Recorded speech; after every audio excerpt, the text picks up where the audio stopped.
कुंदन लाल जी आज अपनी पत्नी को कुछ राज बताना चाहते थे।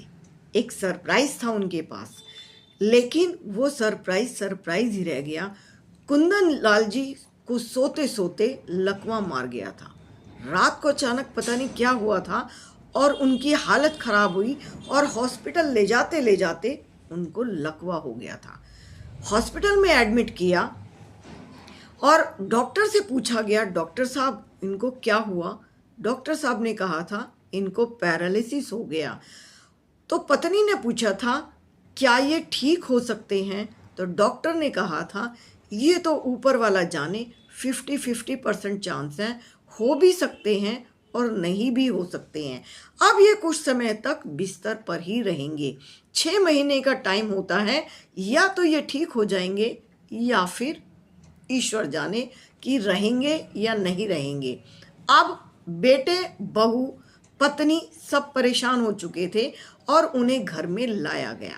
घर में लाकर उनके कमरे में उनको लेटाया गया। कुंदन लाल जी एक बहुत बड़े बिजनेसमैन थे। गाड़ियों के पार्ट्स बनते थे उनकी कंपनियों में। उनके 2 बेटे थे और 2 बहुएं, पोते पोतियां, भरा पूरा परिवार और ऐशो आराम की जिंदगी। कई मकान बनाए थे उन्होंने अपनी ही मेहनत से, क्योंकि बिजनेस में बहुत सच्चाई और ईमानदारी से काम करते थे और उनके बिजनेस पार्टनर भी बहुत अच्छे ही रहते थे उनके साथ, उनके व्यवहार की वजह से। अब जब वो घर में आ गए तो 1 महीने तक तो उनकी पत्नी ने उनकी सेवा की, उनको नहलाया, धुलाया, खिलाया, पिलाया और साथ में उनकी एक नौकरानी थी सरला।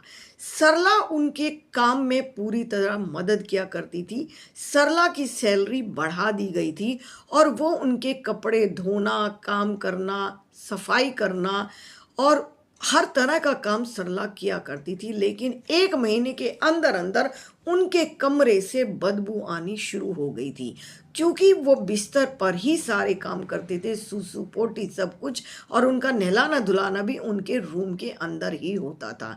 धीरे धीरे उनकी पत्नी परेशान होने लगी थी और उनकी पत्नी और बच्चों ने आपस में तय किया था कि अब इस घर में रहना हमारे लिए मुश्किल हो चुका है। जिस इंसान ने पूरे जीवन कमाया था, जो 1 महीने तक भी पूरी तरह ठीक था, वही आदमी आज उनकी आंखों में खटकने लगा है। बीमार होते ही शरीर काम नहीं कर रहा था, लेकिन दिमाग आज भी उनका काम कर रहा था। एक तरफ मुंह टेढ़ा हो चुका था, लेकिन एक तरफ से वो इशारों से अपनी बातें समझा दिया करती थी।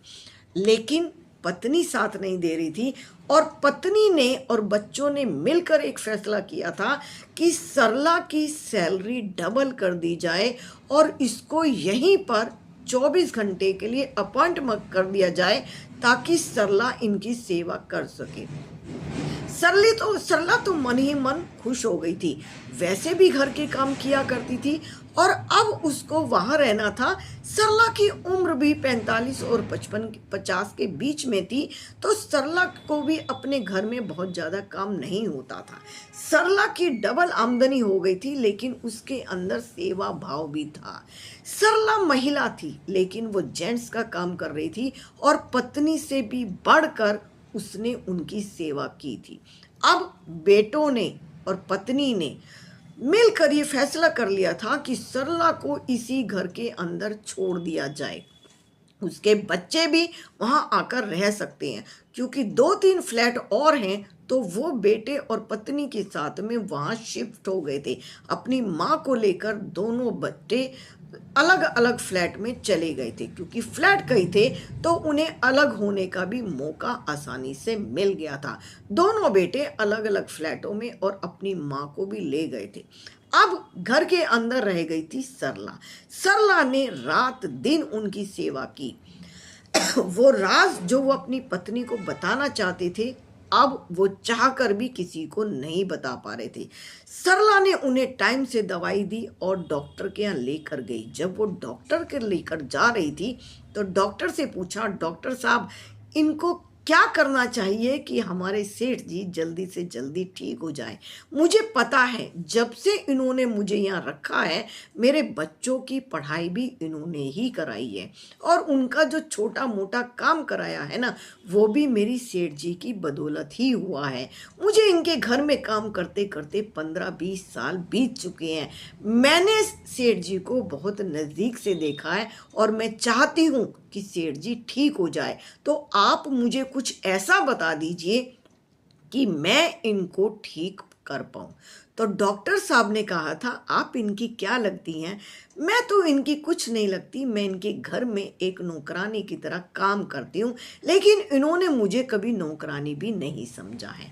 अब डॉक्टर साहब समझ चुके थे और डॉक्टर साहब ने कहा तो एक काम कीजिए, आप इन्हें सुबह सुबह उठाइए, एक्सरसाइज कराइए, ताज़ी हवा खिलाइए और खुशनुमा माहौल दीजिए। अब सरला जी समझ चुकी थी। सरला जी उन्हें सुबह उठाती थी, उनके हाथ पैरों की एक्सरसाइज किया करती थी, व्हील चेयर मंगा ली थी, व्हील चेयर पर बैठा के पहले उन्हें घर में और बरामदे में घुमाती थी और धीरे धीरे उन्हें सड़क पर भी लाना शुरू कर दिया था। जब महीने 2 महीने बीत गए तो उनकी पत्नी और उनके बेटे फ़ोन कर कर ही कभी कभी आया जाया करते थे। उन्होंने भी आना जाना बंद कर दिया था। उन्हें लगता था जैसे एक फॉर्मेलिटी पूरी करने के लिए वो जाएंगे।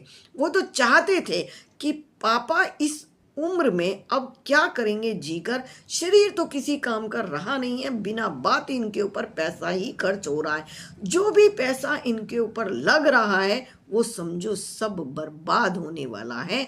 ये उन्हीं का कमाया हुआ पैसा उन्हीं के ऊपर नहीं लग रहा था। ये बहुत बड़ी सच्चाई है कि जिस इंसान ने पैसा कमाया हो, बीमारी के वक्त दूसरे तय करते हैं ये पैसा उनके ऊपर लगेगा या नहीं लगेगा।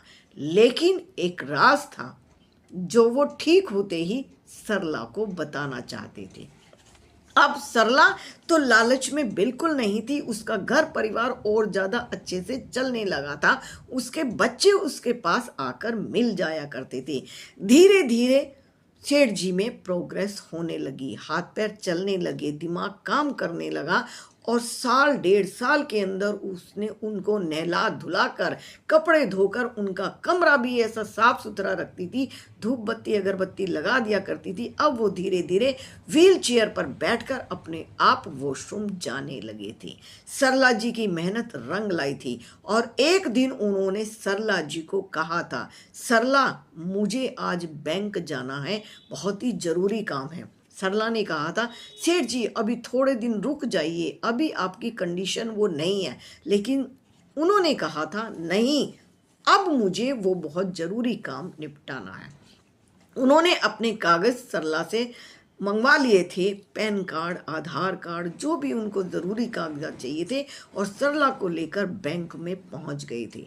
बैंक मैनेजर से मिले थे और उन्होंने जो भी अपना एक राज था वो पूरा सरला के नाम कर दिया था। वह यूं था कि उन्होंने अपने बुढ़ापे के लिए अपनी पत्नी को सरप्राइज देने के लिए 40 लाख रुपए की एफडी करा रखी थी, जो उनके बुढ़ापे में काम आनी थी। आज उन्होंने अपनी वो एफडी और जो भी उनके जेवर थे सरला के नाम कर दिए थे। बैंक अकाउंट खुलवा दिया था और पूरा ट्रांसफर उसमें कर दिया था। अब सरला तो भौचक की रह गई थी, जैसे उसे कुछ समझ नहीं आ रहा था कि जो जैसा करोगे वैसा भरोगे, या करोगे सेवा तो मिलेगी मेवा। लेकिन इतनी बड़ी जो सेवा उस मेवा मिल रही थी उसने कभी दूर दूर तक भी सपने में नहीं सोचा था। और उन्होंने कहा था सरला मैं तुम्हें एक रेस्टोरेंट खुलवा कर दूंगा जिसमें तुम्हारे बच्चे आराम से गुजर बसर कर सकते हैं। इसके अलावा भी उनके पास एक अमाउंट बाकी था। अब सरला तो मानो खुशी के माने पागल हो गई थी। लेकिन सरला ने एक बात कह दी थी सेठ जी से, सुनिए सर, आज तक आपकी चली है, अब मेरी चलेगी। अब आपने ये अमाउंट मुझे दे दिया है तो खर्चा भी मैं अपने तरीके से ही करूँगा। तो सेठ जी ने कहा था बिल्कुल ये सब तुम्हारा ही है। तब उन्होंने कहा था अब मैं किसी बड़े डॉक्टर के पास जाऊँगी और बड़े से बड़े डॉक्टर से आपका इलाज कराऊंगी। तब सेठ जी ने कहा था ये तुम क्या कर रही हो, ये तो तुम्हारी मेहनत का फल है, इसे क्यों। तभी सरला जी ने कहा था नहीं, ये आपकी मेहनत का पैसा आपके ऊपर ही लगेगा। और उसने बड़े से बड़े डॉक्टर को दिखाया था और इलाज शुरू किया था। अब दिन पर दिन सेठ खुश रहते थे और ठीक होने लगे थे। जब उनकी पत्नी और बेटा मिलने आते थे तो वो ये शो करते थे कि बिस्तर पर ही हैं, आज भी मरीज हैं। लेकिन उन्होंने अपना इलाज शुरू कर दिया था और इलाज के साथ साथ फिर से अपना बिजनेस स्टार्ट कर दिया था। अपने फ्रेंड्स को उन्होंने कह दिया था कि देखिए आप मेरे बच्चों को इसके बारे में नहीं बताएंगे।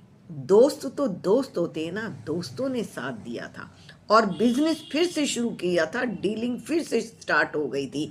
अब बच्चों ने एक दिन सुना था पड़ोसियों से कि पापा ठीक हो गए हैं, तो उन्हें यकीन नहीं आया था। उन्हें यकीन तब आया जब उन्होंने देखा था कि उसके पापा किसी के साथ डील कर रहे हैं। तब वो अपनी प्रॉपर्टी का हिस्सा लेने आ गए थे, लेकिन तब सेठ जी ने वो राज खोल दिया था कि जो पत्नी को बताना चाहते थे वो उन्होंने अपनी नौकरानी को सरला को दे दिया था और अपनी प्रॉपर्टी का कोई भी हिस्सा उन्होंने बेटों को देने से मना कर दिया था। नौकरानी के बच्चे कामयाब हो गए थे।